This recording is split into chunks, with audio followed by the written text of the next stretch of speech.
Captured in a dramatic series of photographs, a stricken cruise liner holed and taking in water in a sea full of icebergs.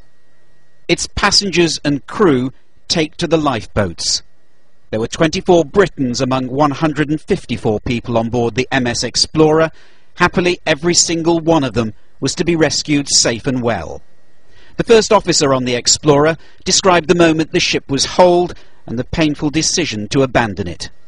We were passing through ice as usual, do that every day, and this time something was hit the hole and we got a little leakage downstairs, so we decided to put the passengers and crew in the lifeboats, because if we get too close to the ice, then we can't lower the lifeboats.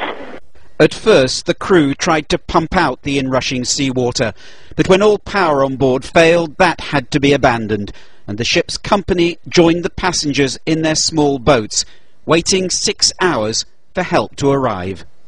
Nobody was hysteric, anything. They were just sitting there nice and quiet, because we knew there were coming ships. So, no, it was actually very nice. Nice is probably not the word most passengers would choose, but this was the happy ending as they were taken on board another liner, the Nord-Norge, which had hurried to their rescue. Emergency teams across the world cooperated in the operation. The liner ran into trouble after hitting ice off the South Shetland Islands just before 5:30 this morning. The 100 passengers and most of the 54 crew were evacuated onto life rafts. Some stayed to help with the rescue. The Coast Guard in Falmouth was alerted. It holds the ship's search and rescue plans. It then coordinated rescue teams from Argentina and Norfolk, Virginia.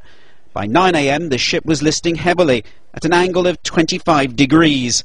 An hour later, the first rescue vessels, the Endeavour and Nord-Norge, arrived, taking all 100 passengers and crew to the port of Ushuaia. This video, taken on a previous voyage, shows the seas the Explorer was built to withstand.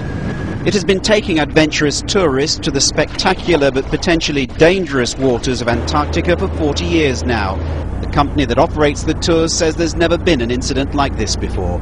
The ship has been going down to those waters for 40 years and is double-strengthened hull, but occasionally there are things in the water that can cause some damage, and once that occurred this morning, we obviously took the decision to make sure that the passengers, whose safety is of paramount importance, were safe and well.